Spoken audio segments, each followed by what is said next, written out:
Hello, and welcome to a brand new episode of John the PM Podcast, where we believe that managing projects is not just a job, but a way of life.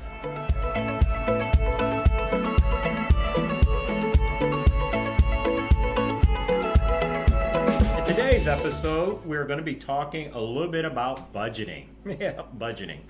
Money, dollars, resources, whatever you want to call it. So, first off, let me say why I believe budgeting is so important, okay, on these pieces. Because if you don't know where you're going, there's no way that you can get there at the end of the day. What the budgeting does is provide a plan and a roadmap to see if something is actually feasible, and then it provides as a good governance tool for you as you're going through the project or through your life. The second thing that kind of jumped out to me as I was these first few minutes is that some people do not think in dollars. I deal a lot with large corporations, and then some large entities, government entities, and so forth, and people are in the bowels of the organization. And they really don't think in dollars. What they do is they think in labor hours. How many labor hours will this take? In other words, those are resources. Those are resources. Okay, so that's actually a very good surrogate for dollars. If you don't think in dollars within your particular area, on those pieces. However, you ought to know how much labor hour something will take, and again, it comes back to about the same point in time.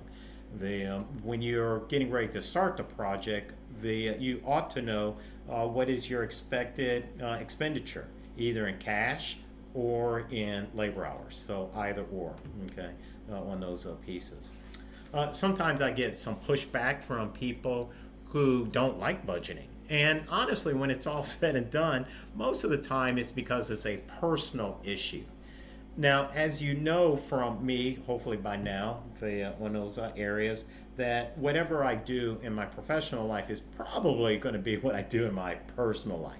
Whatever you do in your personal life, whatever you're going to do in your professional. I believe I'm just honest with myself in that. So let's get to the subject at hand, budgeting. And let's think about it in dollars on those. Again, if you don't think in dollars, but you think in labor hours, that's perfectly fine. The very first thing that you probably need to do is have a work breakdown structure. But what I'm after are the work packages or deliverables, on those areas. And what you're going to do is you're going to cost, and by the way, schedule, but the focus today is cost, is you're going to cost out each of those work packages individually, and then what you'll do is aggregate them to find out what the entire cost of the project is on those areas. So just for pictorial purposes, and sometimes it's a little bit easier to think this way, I do use construction because everybody kind of sees a house or a building. Okay, let's use your personal residence. Let's say that there are three major work packages. One is the house. The other work package is a deck. The other work package is a shed. Let's just use that for simplicity. Okay, you will come up with the total cost to deliver the house. You will come up with the total deliver cost to deliver the deck. You'll come up with the total deliver cost to deliver the shed. You will add up all three of those, and that will be the total cost of the project. Now, let's take those work packages again, and let's dissect it a little bit more. More than likely, when you ask for a cost estimate or you generate a cost estimate, it's normally going to be thought of in two parts, two variables: time and material. How much labor hours you have and how much materials do you have, on those areas.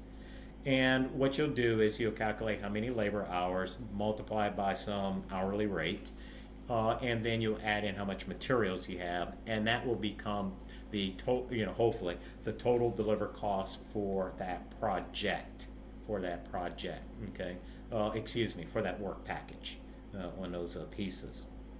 Again, this is just meant to be fairly short and quick and somewhat concise. There's a lot more details behind it, but that's the general idea. And I can almost guarantee you that will get you through 70 to 80% of all your projects, regardless. Just how much time, and then put a value to the time, and then what are the materials, and then add up all the work packages, and that will be the total deliver cost for the project. It'll work in just about any scenario. The second thing that you need to do is to take that cost and spread it over some period of time. Where did that period of time come from? Your schedule. All right. So again, this is just meant to be high level. You can tie it back to when major activities will be done. Okay. So let's just say that you're going to do build the house, from January, February, March. Okay. So you're going to spread those dollars over those 3 months. And then let's say you're going to build the deck in April. Okay. And then you're going to build the shed in May. All right. So you're going to spread that total deliver cost for the entire project, which is all 3 work packages, over those 1, 2, 3. That's the house, the deck, and then the shed over those 5 months. And that is how you will get to your budget. Why is that important to spread that cost over some period of time? 2 reasons. The first reason is so that your treasurer can actually look in their bank account and make sure they have enough money for you. Let's apply this to your real personal life. If you know that you're going to be building a house in January, February, March, you will look in your personal checking account and make sure that you have enough funds there, okay, on those pieces. Again, I haven't gotten into financing and things of that nature, and we can certainly talk about that a little bit later on, but just kind of look at this in layman's terms, okay, on that side. So that's the first issue, to make sure that you actually have enough money at the appropriate point in time. The second reason why you need to know this or to do it in that fashion is so that you can track the progress of your project as you're going through your project. And that's where you get into earned value and so forth, which is out of scope for today. But if you go ahead and set up your projects this way, you will have a fairly easy way to understand if you're on target or if you're falling behind, or if you're going ahead of schedule or above budget or below budget, in those areas. So it provides a very, very good roadmap to have some structure and governance to your project on those areas. If you are looking for more information on how to become a great project manager, don't forget to hit that like button and be sure to subscribe to John the PM.